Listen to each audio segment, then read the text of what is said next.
¿Qué tal Muejara? Va ella, pa. Disponamente ande Claudia, Muejara Neri Peña. Un saludo para toda la audiencia, la teleaudiencia. Ya escuché que el profesor decía que hoy es el día de Ñan de Yaraguazú, la tercera capital de la República en tiempo de la guerra de la Triple Alianza contra el Paraguay. Y la única que fue masacrada por civiles. O sea, sí. El único lugar donde hubo la batalla donde había civiles. Así mismo, 1.600 habitantes tenía Piribebuy y un héroe nacional, el comandante Pedro Pablo Caballero, a quien la gente ni siquiera conoce, ¿verdad? Yo iba en los lugares donde suelo ir, suelo recordarlo, y la gente automáticamente dice Pedro Juan Caballero, y no es, este es Pedro Pablo Caballero, jefe de plaza.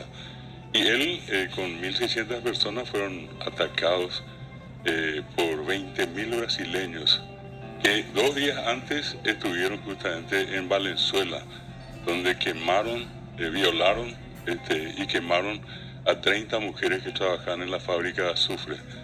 Parte de ese grupo de brasileños, el que vino por Valenzuela, y el resto 20.000. Y terminó el día con la muerte de todos, inclusive de las famosas mujeres.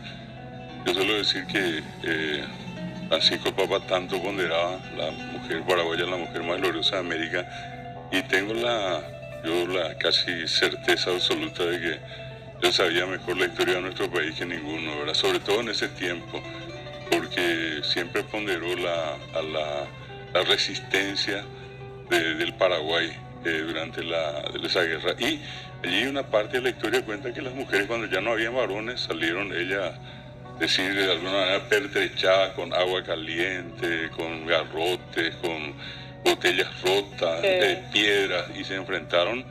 Dicen que eran aproximadamente 100, que 60 de ellas fueron de allí masacradas. Y lo peor de esa guerra es que no era solamente matar al Paraguay, sino que cortarle la cabeza a todos, ¿verdad? Y así murieron una parte de esas mujeres, y las otras fueron sistemáticamente violadas por los brasileños por varios días.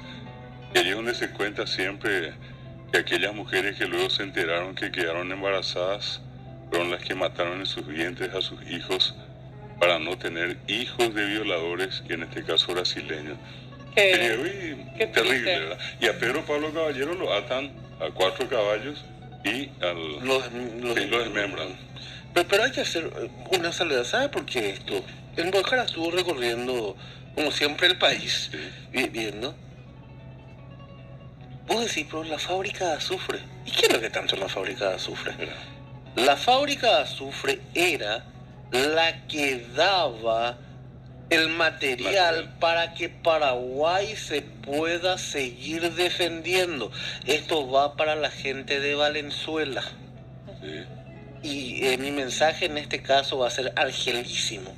Va para el intendente o intendenta de Valenzuela, porque no conozco, tengo que reconocerlo al aire, no sé quién es. Y también para el gobernador. No puede ser que un lugar sagrado, y me van a decir que voy a dar un comentario sexista. Vos imaginate lo que es que mujeres trabajen para sacar el azufre, para llegar a tener el insumo para poder defenderse el país. Estoy hablando de mujeres que estaban trabajando peor porque se tenían que calentar las piedras. Es como si fuese que vos estás trabajando en una fundición de hierro. De eso se abría, se sacaba lo que se necesitaba el azufre, y eso enviaban para la defensa. Y eran mujeres las que estaban trabajando. Resulta que ahora, como siempre, el lucro tiene que ponerse por enfrente a la memoria, y la memoria tortura a aquellos pueblos que olvidan, y esto está pasando con Valenzuela. Echaron el monolito de homenaje a estas mujeres valientes porque con el afán del lucro se está loteando esa zona, y nadie en este bendito país, salvo el profesor Oliveira, que se fue, el profesor David, que en Muejara, que se fue y vio y encontró que ya se sacó el monolito. ¿Y no se reubicó? No, ¿cómo vas a reubicar si es un lugar histórico? O sea, tú no, Claro, no es que vale hacer una reubicación. ni solamente reubicar, sino que es Acá un tengo lugar... la foto que tomé, y lo único que hay en el lugar dice es fábrica de azufre y dice sitio histórico. Mira, muestra una fecha. ese es Ahí el está. cartel, ahí está. Bueno, y ese terreno que se ve al fondo ya está totalmente cuadriculado, todo es un loteamiento. Yo fui hasta el sitio, porque está cerca de un arroyo, ¿verdad? El lugar. Y allí justamente yo lo recordaba ayer a Andrés Colmán Gutiérrez, porque él hizo la publicación en su blog con las fotos de ese momento. Pero en el lugar no hay nada. Pero fíjate que acá no hay solamente responsabilidad de la Intendencia de Valenzuela y la Secretaría de Cultura. Pero claro, de De todo. todo, ¿verdad? De Porque todo. que es una cosa terrible. Y la misma cosa el otro día, ya que estamos en el tema y me parece muy interesante, decía yo que recorrí esta zona de las 3 batallas grandes de lo que se conoce como la campaña del Pique City, cuando la guerra prosigue ya acá en esta parte, digamos, el departamento central, y está el monumento de Víctor Nono, luego el que está en Abadí, que es ya Villeta, ¿verdad? Y de allí yendo por un camino hacia lo que sería Nueva Italia, uno llega al sitio histórico de Itaiguaté, conocido también como Lomas Valentina. Allí murieron prácticamente 5.000 paraguayos, ¿verdad? Y por eso yo decía, es un gran cementerio todo el Paraguay, particularmente allí, porque 5.000 almas están allí. Y lo que me llamó la atención es el sitio que se conoce como Curuzú 40. Tiene un pequeño letrerito, así de 60 centímetros de alto por 30 de ancho, donde se cuenta un poco la historia y nada. No hay un feroz cartel que diga, bueno, acá fue el sitio de tal batalla y en este lugar un sobreviviente a la guerra del 70 vino a enterrar 40 carretadas de lo que en este caso eran los cuerpos ya prácticamente de quienes, o sea, que fallecieron allí.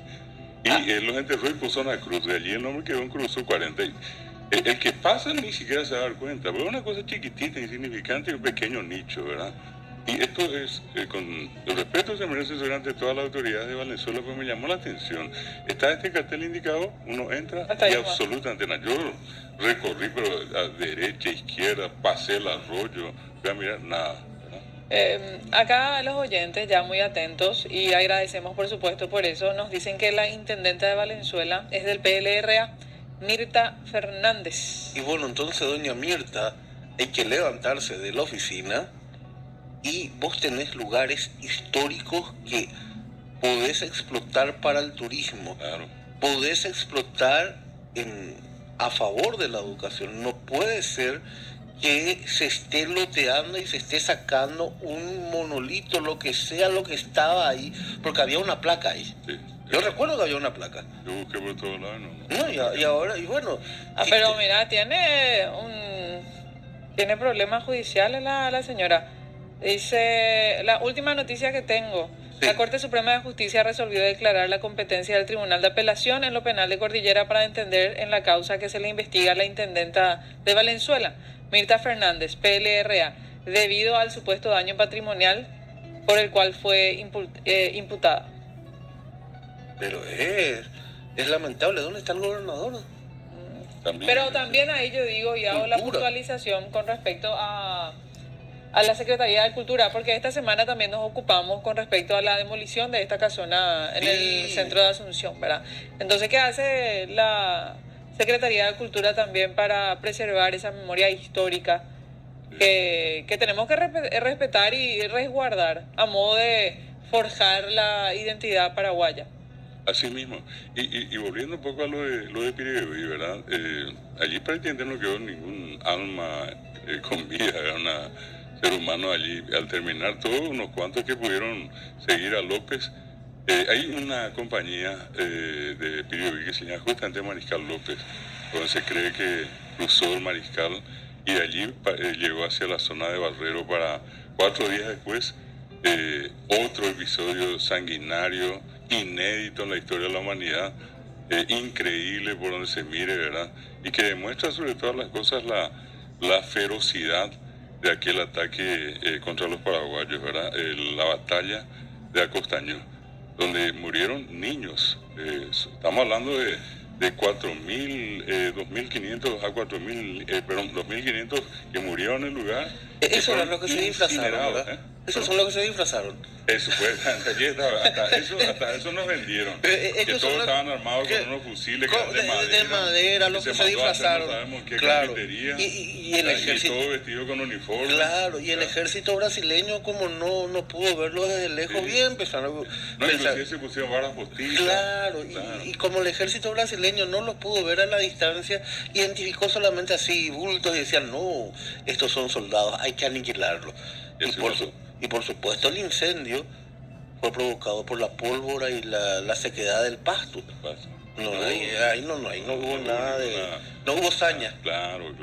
Pero son esos episodios. Y otra vez después de allí, de Acostaño, tenemos otro sitio importante, Nilapucú, otro lugar que hace poco tiempo la gente comenzó a recordar otra vez.